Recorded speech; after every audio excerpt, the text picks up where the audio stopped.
2019 വിദ്യ എന്ന യുവതിയെ തിരുവനന്തപുരത്തെ വില്ലയിൽ വെച്ച് കഴുത്തു ഞെരിച്ച് കൊലപ്പെടുത്തിയ ശേഷം മൃതദേഹം തിരുനെൽവേലിയിലെ കുറ്റിക്കാട്ടിൽ ഉപേക്ഷിച്ച കേസ് ഏറെ കോളിളക്കം സൃഷ്ടിച്ചതാണ്.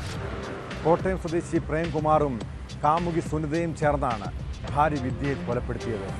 പിന്നീട് തെളിവ് നശിപ്പിക്കാൻ സിനിമയെ പോലും വെല്ലുന്ന രീതിയിലുള്ള തിരക്കഥ.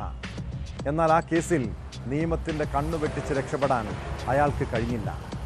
ആദ്യ ഭാര്യയെ കൊലപ്പെടുത്തിയ കേസിൽ ജാമ്യത്തിലിറങ്ങിയ പ്രേംകുമാർ 5 മാസം മുൻപ് തൃശൂർ സ്വദേശിനി രേഖയെ പ്രണയിച്ച് വിവാഹം കഴിച്ചു. ഒടുവിൽ സംശയം കാരണം രണ്ടാം ഭാര്യയെയും അവരുടെ അമ്മയെയും കൊലപ്പെടുത്തുകയായിരുന്നു.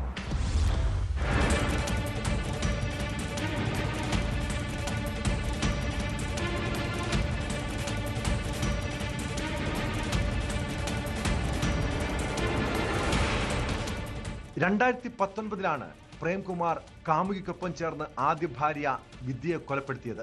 സംഭവത്തിൽ പ്രേംകുമാറിനെയും കാമുകിയായ തിരുവനന്തപുരം വെള്ളറട സ്വദേശിനി സുനിതയെയും പോലീസ് അറസ്റ്റ് ചെയ്തിരുന്നു. കാമുകിക്കൊപ്പം ജീവിക്കാനാണ് തിരുവനന്തപുരത്തെ വില്ലയിൽ വെച്ച് പ്രതികൾ വിദ്യയെ കഴുത്തു ഞെരിച്ച് കൊലപ്പെടുത്തിയത്. പിന്നീട് മൃതദേഹം തിരുനെൽവേലി ഹൈവേക്കരികിലെ കുറ്റിക്കാട്ടിൽ ഉപേക്ഷിക്കുകയായിരുന്നു. കൃത്യം നടത്തിയതിന് പിന്നാലെ ഭാര്യയെ കാണാനില്ലെന്ന് പ്രേംകുമാർ പോലീസിൽ പരാതിയും നൽകി.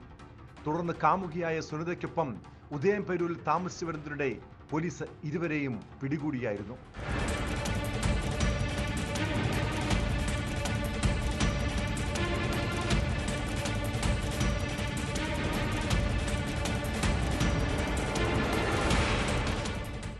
ആദ്യ വിവാഹ ബന്ധം വേർപിരിഞ്ഞ ശേഷമാണ് ചേർത്തല സ്വദേശിനിയായ വിദ്യ കോട്ടയംകാരനായ പ്രേംകുമാറിനെ വിവാഹം കഴിച്ചത്.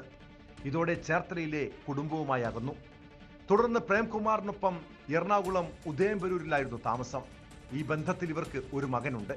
വിദ്യയ്ക്കൊപ്പം ജീവിക്കുമ്പോഴാണ് കോളേജിലെ സഹപാഠിയായിരുന്ന സുനിതയും പ്രേംകുമാറും വീണ്ടും കണ്ടുമുട്ടിയത്. പൂർവ്വ വിദ്യാർത്ഥി സംഗമത്തിൽ വെച്ച് കണ്ടുമുട്ടിയ ഇരുവരും തമ്മിൽ പിന്നീട് അടുപ്പത്തിലായി. പ്രണയം ശക്തമായതോടെ ഒരുമിച്ച് ജീവിക്കാനും അതിനായി വിദ്യയെ എങ്ങനെയെങ്കിലും ജീവിതത്തിൽ നിന്ന് ഒഴിവാക്കാനും ഇരുവരും തീരുമാനിച്ചു. ഈ സമയം തിരുവനന്തപുരം കളിയിക്കാവിളയിലെ ഒരു ആശുപത്രിയിൽ നഴ്സിംഗ് സൂപ്രണ്ടായിരുന്നു സുനിത. പ്രേംകുമാറും സുനിതയും മുൻകൂട്ടി നിശ്ചയിച്ചത് പ്രകാരം 2019 മെയ് മാസം മുതൽ തിരുവനന്തപുരം പേയാട് ഒരു വില്ല വാടകയ്ക്കെടുത്ത് ഒരുമിച്ച് താമസം ആരംഭിച്ചു. ഇതിനിടെ സുനിതയുമായുള്ള ബന്ധത്തെ ചൊല്ലി വിദ്യയും പ്രേംകുമാറും തമ്മിൽ നിരന്തരം വഴക്കുണ്ടായി. അതിനിടെ വാഹനാപകടത്തിൽ കഴുത്തിന് പരിക്കേറ്റിരുന്ന വിദ്യയ്ക്ക് ആയുർവേദ ചികിത്സ ലഭ്യമാക്കാമെന്ന് പറഞ്ഞ് പ്രേംകുമാർ ഇവരെ തിരുവനന്തപുരത്തെത്തിച്ചു. തുടർന്ന് 2019 സെപ്റ്റംബർ 21 പുലർച്ചെയാണ് പ്രേംകുമാറും സുനിതയും ചേർന്ന് വിദ്യയെ കൊലപ്പെടുത്തിയത്.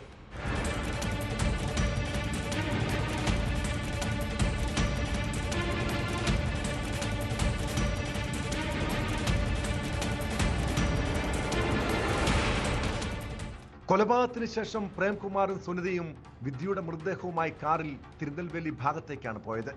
യാത്രക്കിടെ സംശയം തോന്നാതിരിക്കാൻ കാറിന്റെ പിൻസീറ്റിൽ ഒരാൾ ഇരിക്കുന്നത് പോലെയാണ് മൃതദേഹം വെച്ചിരുന്നത്. മൃതദേഹം മറിയാതിരിക്കാനും സംശയം തോന്നാതിരിക്കാനും സുനിത മൃതദേഹത്തിന്റെ തോളിൽ കൈയിട്ടാണ് തിരുനെൽവേലി വരെയും യാത്ര ചെയ്തത്. തുടർന്ന് തിരുനെൽവേലി ഹൈവേക്കരികിലെ ഒരു കുറ്റിക്കാട്ടിൽ ഇരുവരും ചേർന്ന് മൃതദേഹം ഉപേക്ഷിച്ചു. തുടർന്ന് 2ാം ദിവസം ഭാര്യയായ വിദ്യയെ കാണാനില്ലെന്ന് പറഞ്ഞ് പ്രേംകുമാർ എറണാകുളം ഉദയംപേരൂർ പോലീസ് സ്റ്റേഷനിൽ പരാതിയും നൽകി. ഇതിനിടെ അന്വേഷണം വഴിതെറ്റിക്കാനായി വിദ്യയുടെ മൊബൈൽ ഫോൺ പ്രതി നേത്രാവതി എക്സ്പ്രസിൽ ഉപേക്ഷിച്ചു. ഈ മൊബൈൽ ടവർ ലൊക്കേഷൻ പിന്തുടർന്ന് അന്വേഷണം നടത്തിയ പോലീസ് സംഘം വിദ്യ ഗോവയിലേക്ക് പോയെന്നാണ് ആദ്യം കരുതിയത്. എന്നാൽ അന്വേഷണത്തിൽ വിദ്യയെ കണ്ടെത്താനായില്ല. സംഭവത്തിൽ അന്വേഷണം തുടർന്നുകൊണ്ടിരിക്കെയാണ് പ്രേംകുമാറിലേക്ക് സംശയം നീണ്ടത്. ഒടുവിൽ ഭാര്യയെ കൊലപ്പെടുത്തിയതായി വാട്സാപ്പ് സന്ദേശത്തിലൂടെ പ്രതി പോലീസിനോട് കുറ്റസമ്മതം നടത്തി. പിന്നാലെ പോലീസ് തമിഴ്നാട് പോലീസുമായി ബന്ധപ്പെട്ട് മൃതദേഹം കണ്ടെത്തി. അഴുകിയ നിലയിൽ കണ്ടെത്തിയ മൃതദേഹം തിരിച്ചറിയാൻ ആരും എത്താതിരുന്നതിനാൽ അനാഥ മൃതദേഹമെന്ന് കരുതി തമിഴ്നാട് പോലീസ് സംസ്കരിച്ചിരുന്നു. എന്നാൽ മൃതദേഹത്തിന്റെ ഫോട്ടോ കണ്ട് പ്രേംകുമാർ തന്നെ ഇത് വിദ്യയുടേതാണെന്ന് സ്ഥിരീകരിച്ചു. പിന്നാലെ സംസ്കരിച്ച മൃതദേഹം പുറത്തെടുത്ത് വീണ്ടും പോസ്റ്റ്മോർട്ടം നടത്തി. കേസിൽ അറസ്റ്റിലായ പ്രേംകുമാർ ജാമ്യം കിട്ടി പുറത്തിറങ്ങിയ ശേഷമാണ് തൃശൂർ സ്വദേശിനി രേഖയെ വിവാഹം കഴിച്ചതും പിന്നീട് കൊലപ്പെടുത്തുകയും ചെയ്തത്.